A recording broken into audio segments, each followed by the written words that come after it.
तो भगवंत इंद्र महिता सिद्धाश्वसिद्धीश्वरा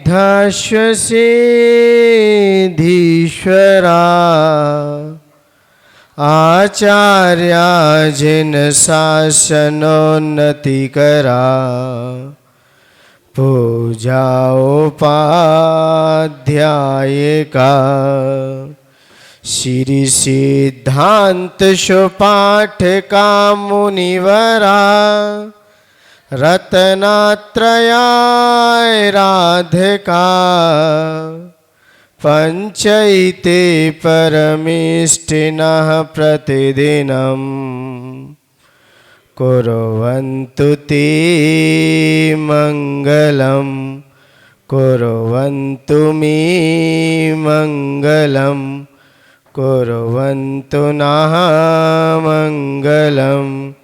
जय बोलिए पंच परमेष्टि भगवान की, प्रथम तीर्थंकर श्री ऋषभनाथ भगवान की, धर्म तीर्थ शासन नायक अंतिम तीर्थंकर भगवान महावीर स्वामी की, आचार्य भगवंत गुरुवर श्री कुंद कुंद स्वामी की, आचार्य भगवंत गुरुवर श्री विराट सागर जी गुरुदेव की, आचार्य भगवंत गुरुवर श्री विशुद्ध सागर जी गुरुदेव की, मम दीक्षा गुरु आचार्य भगवंत गुरुवर श्री विनम्र सागर जी गुरुदेव की, अहिंसामयी जैन धर्म की।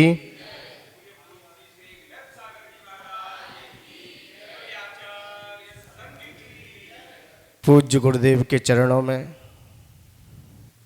देखा जाए बोलना कम सुनना ज़्यादा होता है, और वैसे भी कहा है बड़ों के सामने सुनो ज़्यादा बोलो कम।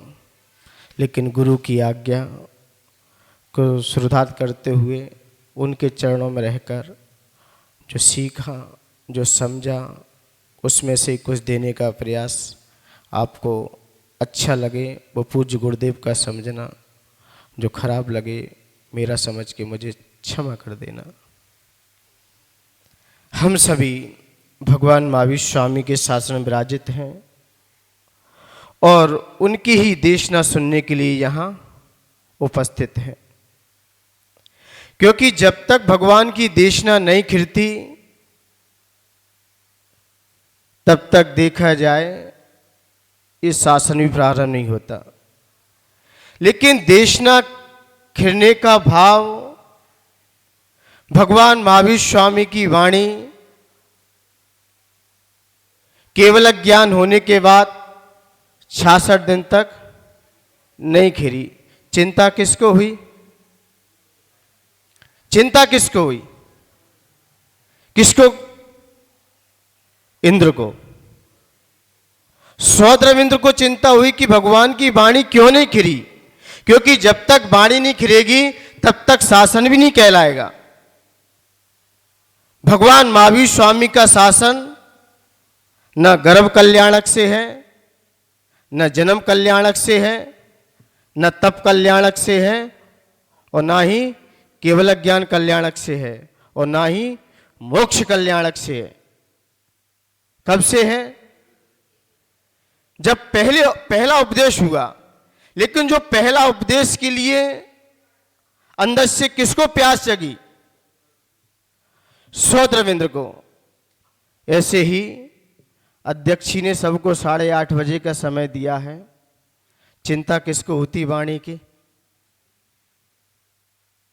आचार्य भगवंत यहाँ बैठे हैं वाणी सुनने के लिए, सब लोग यहाँ उपस्थित हैं, लेकिन पहली चिंता किसको होती है?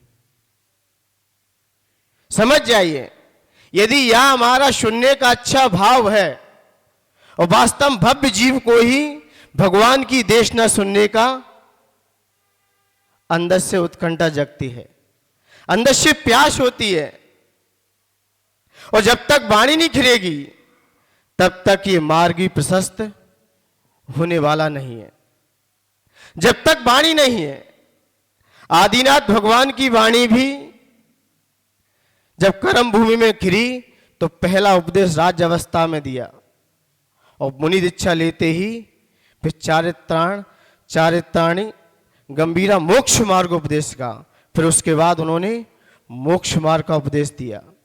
हमारा कहने का अभिप्राय यह है कि वाणी से ही हमारा ये शासन जयवंत रहता है, जयवंत रहता है। और देखा जाए मंदिर में, मंदिर भी एक समोषण का प्रतीक है। यदि मंदिर में जब तक भगवान की वाणी नहीं खिलती तब तक लोग पूजन करते, विधान करते, अभिषेक करते, आदि क्रियाएं करते हैं, और जैसे ही वाणी खिलना प्रारंभ हो जाती है लोग सब शांति से बैठ जाते हैं। फिर ना कोई स्वाध्याय करता है, ना कोई पूजन करता है, और ना कोई माला फेरता है। फिर क्या काम करता है? सिर्फ वाणी सुनता है।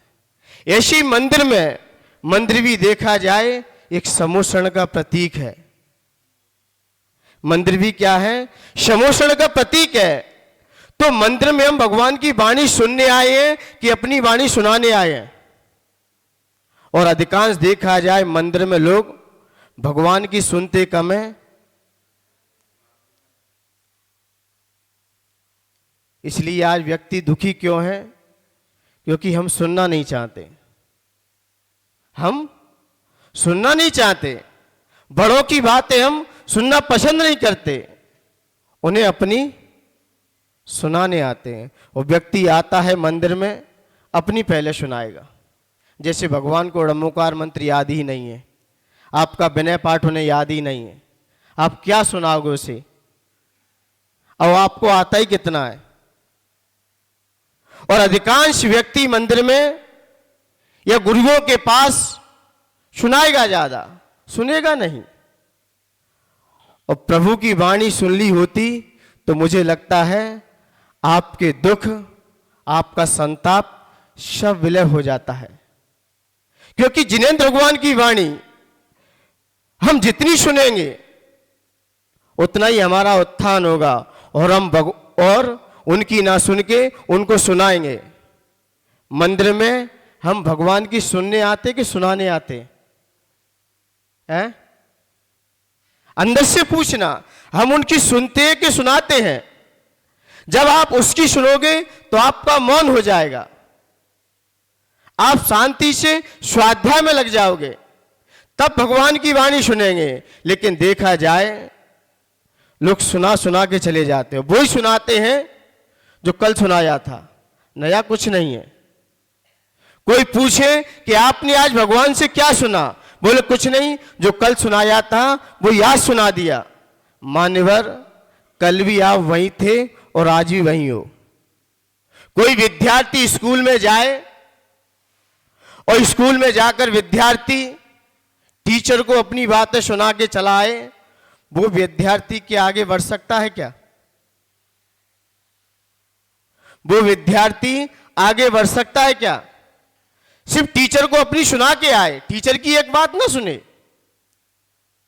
टीचर की एक भी ना सुने, और टीचर को रोज सुना के आए, मुझे लगता है वो विद्यार्थी आगे की क्लास में नहीं बढ़ सकता। वही विद्यार्थी आगे बढ़ सकता है जो टीचर की सुनता है। जितनी आप टीचर की बातें सुनोगे, आप उसी स्कूल के भी स्वयं टीचर बन सकते हो, स्वयं टीचर बन सकते हो। और आप टीचर को सुनाओगे तो टीचर तो छोड़ो, अच्छे स्टूडेंट भी नहीं बन सकते। तो ऐसे ही हम गुरुओं के पास जाते हैं, भगवान के पास जाते हैं, अपनी सुनाने नहीं जाते। आप जितनी उसकी सुनोगे, आप एक ना एक दिन उस रूप हो भी जाओगे और अपनी सुना के चले आओगे, तो आप कल भी वहीं थे और आज भी हम वहीं हैं। अरे मेडिकल की दुकान पर नौकरी करने वाला 1 साल तक नौकरी करता है। 1 साल तक नौकरी करते करते वो इतना एक्सपीरियंस होल्डर हो जाता है कि स्वयं अपना नया मेडिकल खोल लेता है। क्यों? मालिक से ज्यादा नौकर भी जाने लगता है। और हम लोग भगवान के पास कितने वर्ष हो गए आते आते, इससे ये लगता है तुम भगवान की सुनते नहीं हो, भगवान की सुनते नहीं हो, अपनी सुनाते हो। और अपनी सुनाने वाले व्यक्ति आगे कभी नहीं बढ़ सकते, कभी नहीं बढ़ सकते। इसलिए हम भगवान के पास आते हैं, गुरुओं के पास आते हैं, जितना हम उनकी सुनेंगे, उनकी वाणी का रसपान करेंगे, एक भी शब्द यदि हमारे कान में पड़ गया, भगवान की वाणी का एक भी शब्द हमारे कान में पड़ गया, तो हमारे जीवन में बहुत जल्दी परिवर्तन आता है। जितने भी आज मंच पर संत बैठे हैं, इनके जीवन में पूछा जाए, जरूर उन्होंने जिनेंद्र भगवान की वाणी और गुरुओं की वाणी जरूर सुनी है। बिना गुरु की वाणी के सुने हुए आज यहां नहीं बैठे, और सुनकर समझकर उसका अनुकरण किया है। एक शब्द भी यदि गुरु का हमारे कान में पड़ता है, ना जाने कौन सी काल लब्धि जग जाए, कौन सी भवितव्यता हमारे जीवन में आ जाए, तुरंत परिवर्तन हो जाए। आएगा। भगवान की वाणी नहीं खिरी तो किसी को कुछ नहीं हुआ, ना किसी को वैराग्य हुआ। लेकिन जैसे ही भगवान की वाणी खुली तो कितने भव्य जीवों का मोक्ष मार्ग प्रशस्त हुआ। और वास्तव में देखा जाए, वाणी से ही हर व्यक्ति के व्यक्तित्व का पता चलता है। वाणी से ही व्यक्ति के व्यक्तित्व का पता चलता है। अपने यहां भगवान महावीर की पूजा नहीं है, उस व्यक्तित्व की पूजा है, वह व्यक्तित्व है। ऐसे ही उस व्यक्तित्व का परिचय सिर्फ वाणी से आता है। भगवान महावीर स्वामी जितने भी अपने तीर्थंकर हुए हैं, इनका नियोग निश्चित रहता है। जिसने भी तीर्थंकर प्रगति का वंद किया है, और जब तीर्थंकर प्रगति का उदय आता है तो उत्कृष्ट यदि वाणी खिलेगी तो 8 वर्ष अंतर्मूर्त कम 1 कोटि पूर्व तक लगातार वाणी खिल सकती है, और कम से कम 7-8 वर्ष बिना वाणी खिले तीर्थंकर मोक्ष नहीं जा सकते। अन्य केवली तो जा सकते हैं, लेकिन जो तीर्थंकर होते हैं उनकी वाणी खिलना अनिवार्य है। वाणी नहीं खिलेगी तो लोग मोक्ष मार्ग प्रशस्त कैसे कर पाएंगे, कैसे जान पाएंगे। और आज देखा जाए, वाणी ही है। हम लोग यहां किस लिए बैठे हैं? किस लिए बैठे? किस लिए? वाणी सुनने के लिए, ताकि हमारा ही मोक्ष मार्ग प्रशस्त हो। ना जाने कौन सा शब्द हमारे जीवन में परिवर्तन कर दे। इसलिए हम भी यहां वाणी के लिए, सुनने के लिए आते हैं। लेकिन ये तो भूपेंद्र भैया हैं जो रोज आचार्य के पास जाते हैं। गुरुदेव वाणी होना चाहिए। मुझे लगता है ऐसे जीवी आगे चल के, ऐसे जीवी आगे चल के, मैं देख रहा हूं 2-3 दिन से, और रोज भूपेंद्र भैया की बात कहते हैं। ऐसे जीवी आके सौधर्मेंद्र आदि पद को सुशोभित करते हैं, क्योंकि जिन्हें भगवान की वाणी सुनने का अंदर से लगाव है। जो प्यासा होगा वो पहले आएगा। इसलिए वाणी हमारे जीवन में बहुत परिवर्तन करती है। इसी चंद्र में एक छोटी सी घटना है। देखिए वाणी से कितना व्यक्तित्व का परिचय खुलता है। एक संत महात्मा एक राजन के यहां पधारे, और राजन के यहां पधार कर रात्रि विश्राम करने था। और रात्रि विश्राम कर कर जब सुबह हुई, और उस उद्यान से ब्रह्म मुहूर्त होते ही जैसे सूर्य का उदय हुआ, और सूर्य का उदय होते ही वो वहां से विहार कर गए। और जैसे ही विहार कर गए, जब दूसरे नगर में पहुंचे, जब दूसरे नगर में जैसे ही पहुंचे, तो राजन ने कहा मंत्री से कि मंत्री जी, अभी यहां पर संत महात्मा पधारे थे, वो कहां गए? तो मंत्री ने कहा वो तो रात्रि में आए थे, शाम के समय, और सुबह होते ही विहार कर गए। क्योंकि संत का विहार अनियत होता है, कभी भी आ सकते और कभी भी जा सकते हैं, कभी भी आ सकते हैं। और छत्रपति नगर अभी इंदौर में तो यही चल रहा है, कब संत किस कॉलोनी में आ जाएं और किस कॉलोनी में कब विहार कर जाएं, कोई पता है आपको? पता तो जब चलता है जब संत यहां पर आ जाते हैं। तो ऐसे ही जब संत ने विहार किया, और विहार करते ही तो राजा को जिज्ञासा हुई कि बिना उपदेश दिए संत चले गए। कि कम से कम उपदेश तो दे के जाते। तो राजन स्वयं उसने घुड़सवार को बुलाया और घुड़सवार पर, घोड़े पर, रथ पर सवार होते हुए जब दूसरे नगर में संत महात्मा वो राजन पहुंचे, वहां निवेदन किया, गुरुदेव आप तो बिना उपदेश दे ही चले आए। जब तक हम संतों की वाणी ना सुनने तब तक कान की पवित्रता किससे है? तो संत ने कहा आज तो मेरा मौन है, कल के दिन आना तुम, कल उपदेश होगा, सब लोग आएंगे, सबको उपदेश दिया जाएगा, सबको दिया जाएगा। राजन ने कहा ठीक है, जो गुरु आपकी आज्ञा। जब दूसरे दिन राजन अपनी साथियों के साथ जब संत महात्मा के यहां पहुंचे, तो संत महात्मा अपने नदी के तट पर विराजमान थे और सारी सभासद लगी हुई थी, नदी के तट पर ध्यान कर रहे थे। तो राजन सबसे पहले पहुंचा, जाके महाराज जी को नमस्कार किया। नमस्कार करते ही उसने कहा गुरु महाराज कोई उपदेश। तो गुरु महाराज ने कहा शांत रहे, बोले नहीं। और उसी तट पर एक बवला भी बैठा था। इधर तट पर संत महात्मा बैठे और दूसरे तट पर एक बवला बैठा। तो बवला क्या कर रहा था? अपनी चोंच को घिस रहा था। तट पर बैठकर चोंच को क्या कर रहा था और क्यों घिसता ये तो सबको पता है। तो संत महात्मा ने देखा, उस बवले की तरफ देखा और कहा घिसे घिसावे घिस घिस डाले, घिसे घिसावे घिस घिस डाले, जिस कारण तुम घिसत हो वह कारण हम जानत। घिसे घिसावे घिस घिस डाले, जिस कारण तुम घिसत हो वह कारण हम जानत, कि तुम किस लिए ये घिस रहे हो।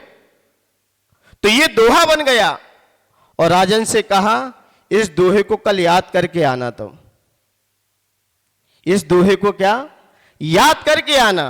दोहा कौन सा था? घिसे घिसावे घिस घिस डाले, जिस कारण तुम घिसत हो वह कारण हम जानत। बस ये दोहा याद करके आइए, इससे आपकी पात्रता पता चल जाएगी। क्योंकि पहले के गुरुकुल होते थे तो शिष्य जो पहुंचते थे उनको दोहे याद कराए जाते थे। तो जैसे ही राजन गए, राजन अपनी सभासद में बैठे, उधर मंत्री ने अपनी नीति अपनाई। मंत्री ने कहा कि राजन पे अपार धन है और मंत्री पद उसका एक दिन बाद जाने वाला था। और उसी समय जब यह दोहा सुनाया और राजन अपनी गद्दी पर बैठकर दोहा याद कर रहे थे और मंत्री ने जो खपास होता है ना, क्या बोलते हैं, दाढ़ी वाली बनाते, क्या बोलते हैं, नाई खवास बोलते हैं, खवास। खवास से मंत्री ने भर दिया कि मंत्री आज राजन की दाढ़ी बननी है और दाढ़ी बननी है तो अपना छुरा थोड़ा पहना कर लेना और गले में थोड़ा सा कट लगा देना। क्योंकि मंत्री ने कूटनीति अपना ली, कूटनीति अपना ली और खवास को भर दिया और वो घिस रहा था। और राजन वही दोहा याद कर रहे थे। क्या कह रहे थे? घिसे घिसावे घिस घिस डाले, जिस कारण तुम घिसत हो वो कारण हम जानत। और ये दोहा राजन ने वो तेज आवाज में याद करना प्रारंभ कर दिया। और जैसे ही तेज आवाज में प्रारंभ किया, वो आवाज खवास के कान में जाके पड़ी। जैसे ही कान में पड़ी तो खवास तो ढीला पड़ गया। बोले राजन एक बार संत का समागम किया है और मेरे उन्होंने मन की बात जान ली कि जिस कारण तुम घिस रहे हो वो कारण हम जानते हैं कि तुम किस कारण ये घिसा जा रहा है। तो खवास जाके राजन के चरणों में जाकर गिर गया। बोले राजन मेरे साथ बहुत अन्याय हुआ है, मुझे किसी ने कहा है तब मैंने ये काम किया है। राजन को भी नहीं पता क्या नीति खेली जा रही है। तो राजन ने कहा इसमें क्या बात है, मैं तो गुरु के महाराज के दिया हुआ दोहा याद कर रहा हूं, मैं तो गुरु आज्ञा में हूं, गुरु ने मुझसे कहा है कि ये गाथा ये दोहा याद करके आना, इसमें क्या आश्चर्य की बात है। तब खवास ने कहा कि मंत्री से ऐसी सी मेरी चर्चा हुई और मंत्री ने मुझे ऐसा भर दिया है, इसलिए मैं ये घिस रहा हूं। तब राजन को बोध हुआ, मात्र एक बार साधु की संगति की, एक उपदेश सुना, तामे हमारी जिंदगी आज बच गई। और ना जाने संतों का समागम कर लें, भव भव मेरे सुधर जाएं। इसलिए मान्यवर संतों की वाणी एक बार सुनने से यदि उसे आत्मसार कर ली जाए, वो भी हमारे मोक्ष मार्ग को प्रशस्त कर सकती है। वहीं से उस राजा को वैराग्य हुआ और संतों के जाके चरणों में सारा वृत्तांत सुनाया और वहीं पर उसने वैराग्य को धारण कर अपने मोक्ष मार्ग को प्रशस्त किया। इसलिए मान्यवर ये वाणी हमारे मोक्ष मार्ग को प्रशस्त करती है। आज हम उसी वाणी को सुनने के लिए यहाँ उपस्थित हैं। जब बोलिए परम पूज्य आचार्य भगवंत गुरुवशी विनम्र सागर जी गुरुदेव की